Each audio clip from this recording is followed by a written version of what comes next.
Hi friends, welcome back to Mekan Recipes. நம்ம இந்த வீடியோல கார boliyal எப்படி செய்யறதுன்னு பார்க்கலாம். அதுக்கு முன்னாடி நம்ம சேனலை ஃபர்ஸ்ட் டைம் பார்க்குறவங்க மறக்காம Subscribe பண்ணிக்கோங்க. அதோட பக்கத்துல உள்ள பெல் ஐகானை கிளிக் பண்ணிக்கோங்க. இப்போ நான் வந்து கார boliyalக்கு 500 கிராம் அளவுக்கு மைதா மாவு வந்து எடுத்துர்க்கேன். அதுல கொஞ்சம் உப்பு சேர்த்து ஒரு கரண்டி அளவுக்கு எண்ணெய் ஊத்திக்கணும். 3 டேபிள் ஸ்பூன் அந்த அளவுக்கு வந்து எண்ணெய் கொஞ்சம் நிறையவே ஊத்திக்கோங்க. போலியல்ன்றதால எண்ணெய் வந்து நல்லா அந்த மாவு வந்து எண்ணெயில் ஊறணும். அப்போ தான் வந்து போலியல் சாஃப்டாக இருக்கும்.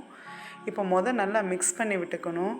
எல்லா மாவுலையும் எண்ணெய் நல்லா படுற மாதிரி, உப்பும் நல்லா எல்லா இடத்துலையும் படுற மாதிரி மிக்ஸ் பண்ணி விட்டுக்கணும் எப்பயுமே. இப்போ கொஞ்சம் கொஞ்சமாக தண்ணி சேர்த்து அதை வந்து நல்லா சாஃப்டான ஒரு மாவு பதத்துக்கு நம்ம பிசைஞ்சுக்கணும்.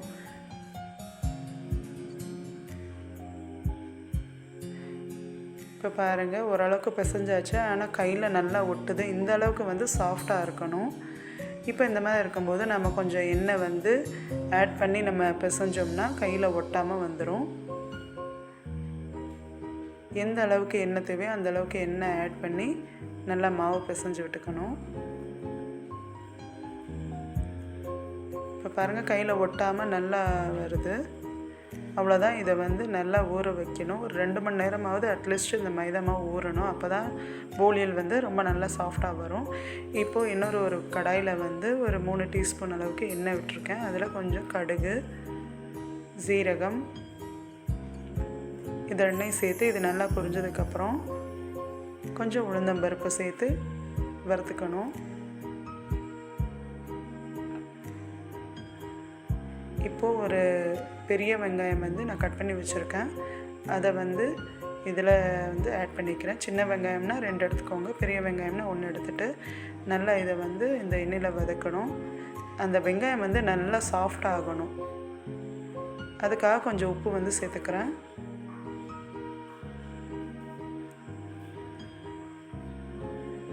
இப்போ வெங்காயம் நல்லா வெந்த உடனே இதில் நான் வந்து பச்சை மிளகாய் வந்து சேர்க்குறேன். உங்கள் காரத்துக்கு ஏற்ற மாதிரி நீங்கள் பச்சை மிளகாய் வந்து சேர்த்துக்கலாம். ரொம்ப பொடிசாக கட் பண்ணிக்கோங்க. வெங்காயம்னாலும் பச்சை மிளகானாலுமே எவ்வளோ பொடிசாக கட் பண்ண முடியுமோ அந்தளவுக்கு பொடிசாக கட் பண்ணிக்கோங்க. இப்போ நான் பச்சை பட்டாணி வந்து ஆட் பண்ணுறேன். இதை வந்து சுடு தண்ணியில் ஒரு 1/4 மணி நேரம் வந்து நான் வச்சுருந்தேன். அதனால் அது நல்லா சாஃப்டாக இருக்குது. இப்போது 3 பெரிய உருளைக்கிழங்கு வந்து நான் வேக வச்சு மசிச்சு வச்சுருக்கேன். பட்டாணி இல்லை அப்படின்றவங்க கேரட் கூட ஆட் பண்ணலாம். கேரட்டை நல்லா பொடிசாக கட் பண்ணி கொஞ்சம் நேரம் எண்ணெயில் வதக்குனிங்கன்னா நல்லா சாஃப்டாகிடும். அதுக்கப்புறம் நீங்கள் உருளைக்கிழங்கு மசிச்சு வச்சதை ஆட் பண்ணிக்கலாம். இப்போ இதில் நான் வந்து கொஞ்சம் மஞ்சத்தூள், மிளகாய்த்தூள், கரம் மசாலா வந்து கொஞ்சம் சேர்த்துக்கிறேன். இதெல்லாம் இப்போ இந்த உருளைக்கிழங்குல படுற மாதிரி நல்லா மிக்ஸ் பண்ணி விட்டுக்கணும். இப்போ கொஞ்சம் சாம்பார் தூளும் நான் அடிஷ்னலாக வந்து ஆட் பண்ணிக்கிறேன். டேஸ்ட்டு ரொம்ப நல்லாயிருக்கும். இதோட கொஞ்சம் உப்பும் சேர்த்துக்கிறேன். உப்பு வந்து பார்த்து சேர்த்துக்கோங்க. ஏன்னா ஏற்கனவே உருளைக்கிழங்கு வேக வைக்கும்போது கொஞ்சம் உப்பு போட்டிருப்போம். அதோட வெங்காயம் வதக்கும் போது கொஞ்சம் உப்பு சேர்த்துருக்கோம். அதனால் உப்பு வந்து பார்த்து சேர்த்துக்கணும். நல்லா மசிச்சு விட்டு இந்த மாதிரி கலந்து விடணும். இந்த மசாலா எவ்வளோ மசியுதோ அந்த அளவுக்கு வந்து நம்ம தட்டும் போது நல்லா வரும். இப்போ கொஞ்சம் கொத்தமல்லி வந்து ஆட் பண்ணிக்கிறேன். அவ்வளோதான். நம்ம அடுப்பை ஆஃப் பண்ணிவிட்டு இதை வந்து ஆற வச்சுட்டு ஒரு எலுமிச்சம்பழம் அளவுக்கு நம்ம வந்து உருண்டையாக பிடிச்சிக்கலாம்.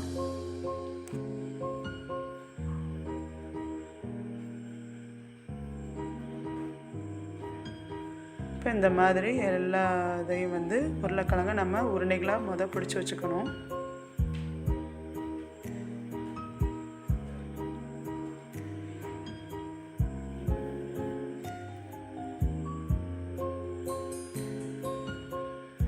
நல்லா இந்த மாதிரி ப்ரெஸ் பண்ணி பிடிச்சிங்கன்னா நல்லா விரிசல் இல்லாமல் வரும். இப்போ ஒரு 15 உருண்டை கிட்ட எனக்கு வந்து இந்த உருளைக்கிழங்கு கிடச்சிருக்கு. இப்போ 2 மணி நேரம் ஆயிடுச்சு. இப்போ இந்த மாவை ஓரளவுக்கு நல்லா திரும்ப மிக்ஸ் பண்ணிவிட்டு இதையும் உருண்டை வந்து பிடிச்சிக்கணும்.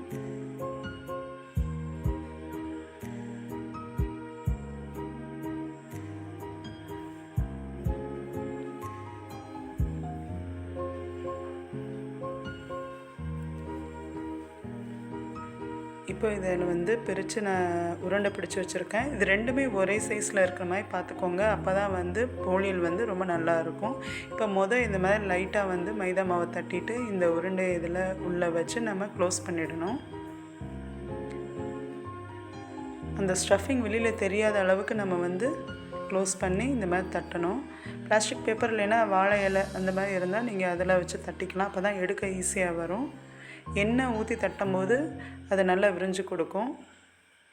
ஸோ ரொம்ப தின்னாக வந்து தட்டுறதுக்கும் வரும். இந்த மாதிரி திருப்பி போட்டு 2 பக்கமும் எவ்வளோ தின்னாக தட்ட முடியுமோ அந்த அளவுக்கு தட்டிக்கோங்க. அவ்வளோதான். இப்போ தட்டினதுக்கப்புறம் நம்ம தவாவில் போட்டு இதை சுட்டு எடுக்க வேண்டியதுதான். எண்ணெய் ஊற்றி நம்ம வந்து இதை சுட்டு எடுக்கணும். ஏன்னா அப்போ தான் போலியல் வந்து ரொம்ப சாஃப்டாக இருக்கும். நெய்யும் சேர்த்துக்கலாம், இல்லைன்னா எண்ணெயும் சேர்க்கலாம். நான் எண்ணெய் தான் சேர்த்துருக்கேன். 2 பக்கமும் வேகும்போது கொஞ்சம் எண்ணெய் ஊற்றி நீங்கள் வேக வைங்க. இதே மாதிரி எல்லா போலியலும் நம்ம வந்து செஞ்சு எடுத்துக்கணும். அவ்வளோதான், ரெடி ஆகிடுச்சு. இப்போ இன்னொன்று செஞ்சு காமிக்கிறேன். இந்த மாதிரி க்ளோஸ் பண்ணும்போது மாவு அதிகமாக இருந்தால் அதை எடுத்துருங்க. ரொம்ப மாவு அதிகமாக இருந்தால் அது சாப்பிட்றதுக்கு நல்லா இருக்காது. ரெண்டுமே ஈக்குவலாக இருந்தால் தான் வந்து சாப்பிட்றதுக்கு நல்லாயிருக்கும். இந்த மாதிரி எண்ணெய் விட்டு ஈஸியாக தட்டலாம்.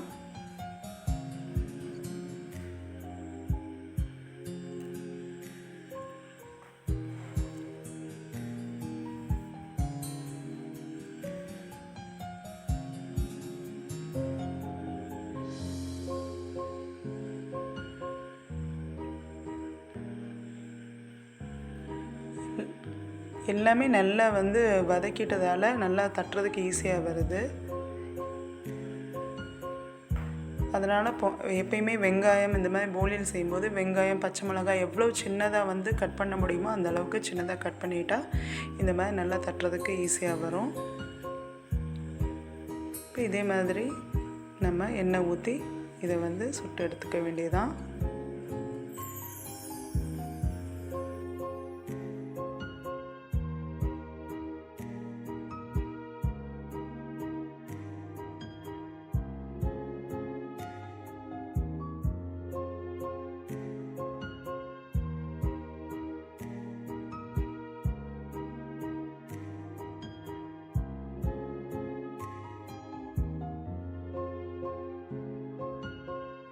இப்போ சுட சுட டேஸ்டியான மசாலா கார போலியல் ரெடி ஆகிடுச்சு. நீங்களும் இதை வீட்டில் ட்ரை பண்ணி பார்த்துட்டு மறக்காமல் உங்கள் ஃபீட்பேக் எனக்கு கமெண்ட் பண்ணுங்கள். உங்களுக்கு இந்த ரெசிபி பிடிச்சிருந்தா உங்கள் ஃப்ரெண்ட்ஸ் அண்ட் ஃபேமிலிக்கு ஷேர் பண்ணுங்கள்.